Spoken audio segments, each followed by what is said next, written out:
For being here today. As you know, my name is Mr. Yates. I'm your school counselor at Cooper Academy. And thank you for participating in our guest speaker session. We are doing these all month long in March as a part of our push called March Towards Your Future, where my goal is to provide you with as much information on college options and career options so that your future can be whatever you want to make of it.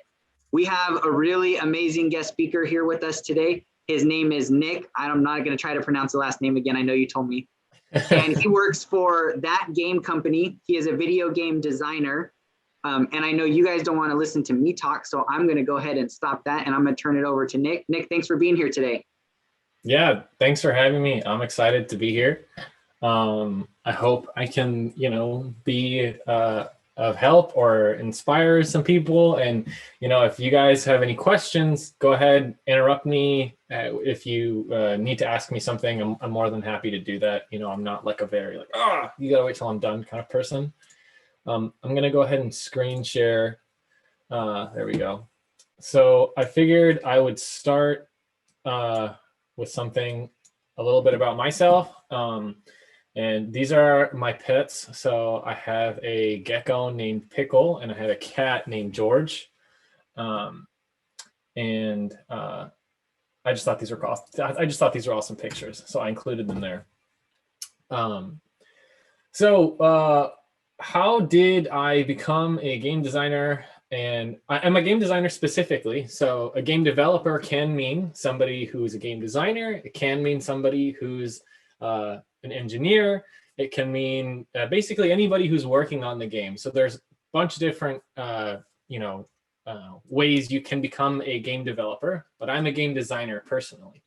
And a game designer is the person who, when you're playing a game, and if the game is boring, that's the game designer's fault. If the game is fun, that game designer did a good job. If the game is pretty, that's not so much the game designer's territory. And if the game's buggy and it crashes a lot, that's also not the game designer. So I personally feel like I have a super fun, awesome job, which is really great. And I'll talk about the game I'm working on in the studio. Hi. In just a little bit. But when I was in your position, I had no idea what I wanted to do at all. So you guys are super lucky to, be able to attend stuff like this. And I'm sure you guys are in great hands. One way or another, after a long route, I wound up going to USC and I studied architecture there.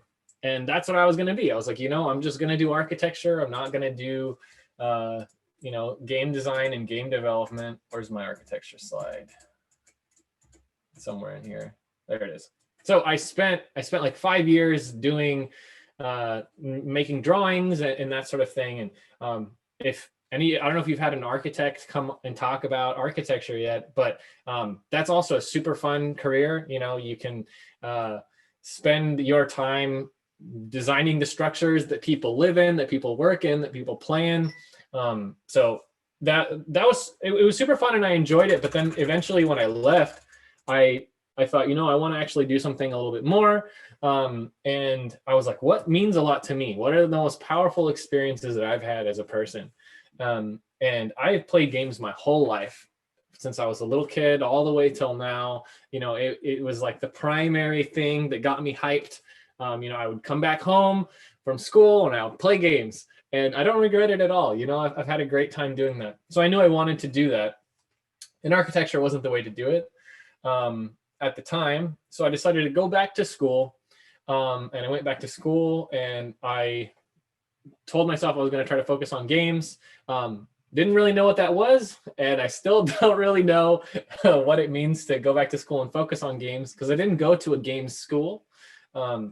I went to the Harvard Graduate School of Design after some time as well, and studied there for a little bit, and then managed to, make my way back here in LA. But looking at the slide, it makes me feel a little like weird, because before going to USC, I was like, oh man, there's no way I'm gonna go there. Why would I even apply to a place like that? But I'm glad that I did. And before going to Boston, I got rejected from all of the schools that I applied to the first time around. But I applied again, I tried again, pick myself back up, and it wound up working out for me. And so, I don't want you guys to think that like there's like one path or like one route to get there. You just have to be determined and, work with what you got. And some people are going to have something that makes it easier for them. Some people are going to have it that makes it harder for them. But none of that matters. It just matters, do you care about it, and are you willing to work hard? So anyway, these are just some of the places I worked until I got here and became a game designer, because I think that's equally important. I worked at an art colony doing a bunch of artwork. Of course, I worked at some architecture firms. I worked at a wood shop that you see on the bottom right, cleaning the wood shop, maintaining all the tools. And I helped some students out while I was in school to try to pay my way through. And then I started making some games of my own. Nobody will have ever heard of this game because this game never got released. This was just kind of a side project of mine because I was trying to get familiar and get comfortable with everything. And here's another side project. Ever since I was in, as long as I can remember, basically, it's always meant a lot to me to make stuff. So I'm always like tinkering with stuff. I, take apart, old TVs and all kinds of craziness. And so, if you have that kind of curiosity and always want to be kind of poking and prodding at things and understanding how things work, I think game design is a really good profession for that kind of thing. But long story short, after this like really like roundabout journey and trying to do a bunch of different things and sometimes feeling like I wasn't gonna be where I wanted to be, I managed to make it here at that game company, which is a fantastic studio. If you've heard of the game or played the game Journey or Flower or Flow, that game company is responsible for those. And the game we have right now is Sky, Children of the Light, which is a free mobile game that if you haven't played it, I would highly encourage you to play it. I obviously think it's really great because I'm a game designer working on the game. But I've included a trailer here, so I'll just stop talking and then I'll share the trailer. And I don't know if the audio will come through. Let me know if it does. Do you hear that or no? Hearing the audio. No? You can try if you unshare, and then if you reshare, there should be a little box to tick that says share audio. You might have to do that. The classic, okay. All right, we're gonna stop share and then we are gonna go share sound and we're gonna go here. Okay, put my credentials in. Let's try that again.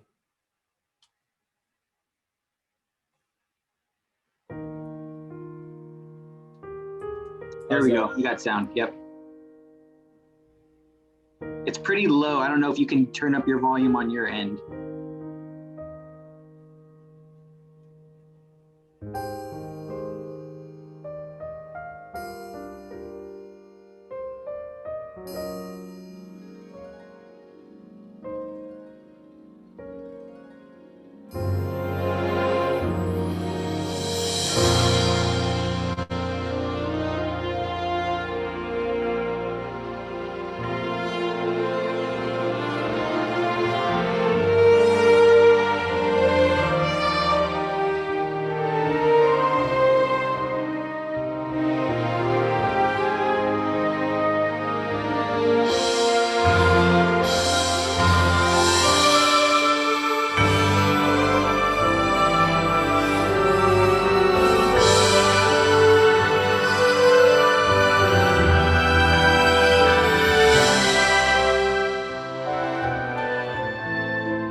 How's that? Was that good?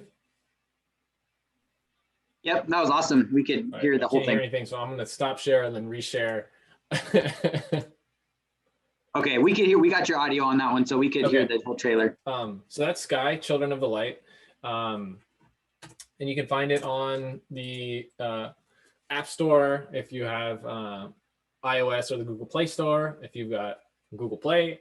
And it's a real blast. You know, I get to work on new levels all the time, kind of, you know, trying to constantly work on new stories that we're trying to tell, and working with a really talented team of artists and engineers in order to make that happen. And as the game designer, it's my responsibility to guide the direction of where the stuff is going to go. The artist's job is to basically make it as visually beautiful as you see it right here. I would never be able to kind of create something as gorgeous as this, but we have a super talented team of artists. And at the same time, we have a super talented team of engineers who's responsible for, you know, developing the features for the game and making sure it doesn't crash, and making sure that, you know, it can run smoothly for everyone, and all of those sorts of things. And then as a designer, I see my job as sitting in between these people, and you know, trying to make sure that the engineers are developing something that is going to be compelling and fun and interesting and moving in the game. And when the artists are arting stuff up and making things look beautiful, that the stuff they're working on has a purpose and has a meaning. So game designer, at least for me, is like part storyteller, part like director of a play almost. So it's a really awesome career. I feel very fortunate to be doing what I'm doing. And if anybody else is really into games and would like to make a living doing games, it's gonna be hard to start, but it'll be very rewarding as well. So yeah. I'll leave it there, and I can share some other personal projects and stuff. But I know when I was in you know, your guys' situation, I felt like there was no way anybody could make a living doing games, and two, I was like, where do I even start on my way there? And what should I study? You know, what is a landscape like? I had no idea. So I want to be a resource for you all. If you have questions or anything, like, please, I'm an open book. I would love to answer these. Everybody, if you have any questions, go ahead and drop them in the chat. Let me make sure my audio thing is set up correctly. I think I'm not hearing the meeting for a silly reason. While Nick's getting his audio figured out, guys, if you have any questions, please drop them in the chat. This is an opportunity to talk to somebody who's really doing the work, right? He actually works for a video game company. He is designing video games. And so now is your chance to use him as a resource to ask any questions that you have. Nick, what would your suggestions be for our students if they're thinking about pursuing this as a career? What are some of the tangible steps they might be able to take right now as students? Yeah, so I think the really awesome thing about games is there are so many tools available, and they're all free.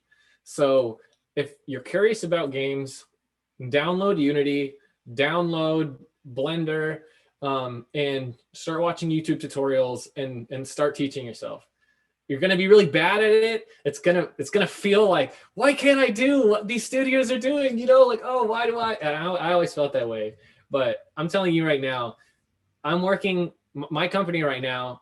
We've grown a lot, but as of today, I think we have like 50 to 60 people all working together on a team to make something. So when you see like that trailer and you're like, that looks so beautiful, you know, it was a lot of people working together. But if you're interested, download Unity, download Unreal, download Blender. Like, these are all tools that you'll be using. And like, you can go on YouTube, and if you put your mind to it, within a weekend, you can probably get a little cube moving around on the ground, and like, that'll be the first step on your game development journey. And I would encourage everybody to do that.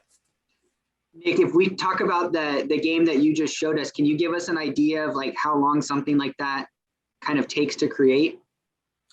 Yeah, so this game in particular is an interesting story. This game was in development for about 7 years, which is a very, very long time. Normally, games don't take that long. If you can, a lot of the kind of big AAA games that you see, like like a Call of Duty or what have you, those sometimes have schedules of maybe 1.5 to 2.5 years. And that's with a huge team all working together on something. So it can really depend on the game.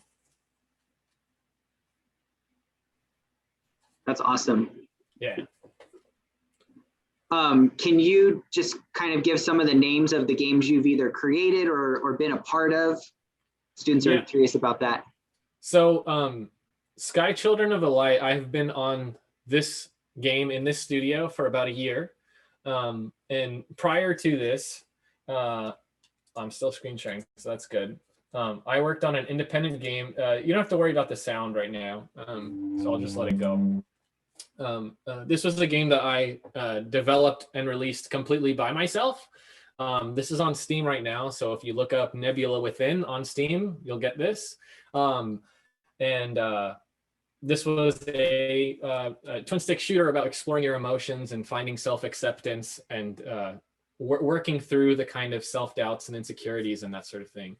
I worked on this, and I worked on some smaller student projects and other things that never really saw the light of day. But I'm fortunate enough to be at TGC now, which is like my first really big foray into the games industry, and I've been having a blast since.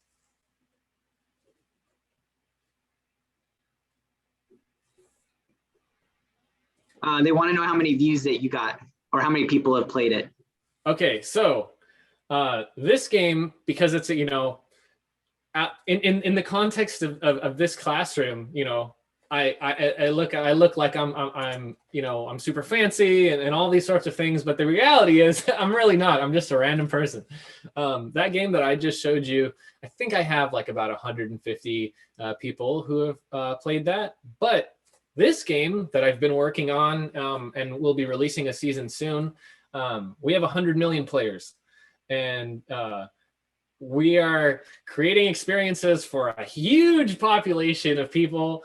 And it feels really awesome, to think that, we have like what, 50 people and 100 million players. Like, how many million people am I responsible for caring to? So, yeah, it feels pretty awesome to have it be seen by that many people.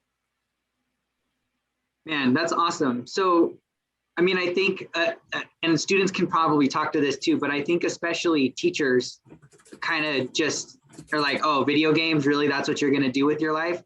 And I find your story so fascinating because, like you just said, you have an opportunity through video games to really create experiences for people. What does that mean to you to be able to have that impact and to have that ability to create these things that people are using regularly? Yeah, so like I said, games are always such a huge part of my life. Oh, that's my reminder to take a break. Games have always been such a huge part of my life. And I feel like I learned a lot of personal lessons playing games. I feel like I have a lot of determination and a lot of resilience. If I fail at something, I'm not just going to give up. I'm going to keep on working towards that. And I really feel like games helped instill that in me. I also feel like games help me feel more confident. When you have a game, you have the freedom to fail. And if you fail in the game, that's okay, because you can pick yourself back up and pick up where you left off. And games also give you a context to express yourself. There's so many different things that really made me into a better person and helped me get through difficult times in my life. And so to be in a position now where I can create those experiences for other people is fantastic. I get fan mail. We get fan mail of people saying, thank you so much for, making this game or doing this thing. I haven't been able to see my my best friends because of COVID, and that's been really hard, but we can hold hands in the game, and we can hug each other in the game, and we can go on these adventures, and I get to connect with them, and that means a lot to me. So I feel very blessed to have that responsibility. That is awesome. I would like to share this with some of our teachers, because those things that you're experiencing and the skills that you've learned from video games is what we want all students to have, right? That idea of persevering when you come up against a challenge and all those things. So that's great. I love it.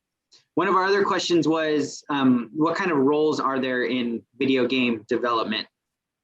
Yeah. So like I said, we've got a team of 60 people, and that's a lot of people covering a whole range of stuff. So I've been talking about game design for a long time. So you got the game designers, and I feel like unfairly game designers get a lot of the spotlight, when in actuality, the rest of the team is really doing a ton of work. So engineers are incredibly capable. So the engineer for a game is responsible for writing all the code and creating the systems and the tools that then the game designer gets to use. So an engineer will be somebody who kind of will spend time to know a system,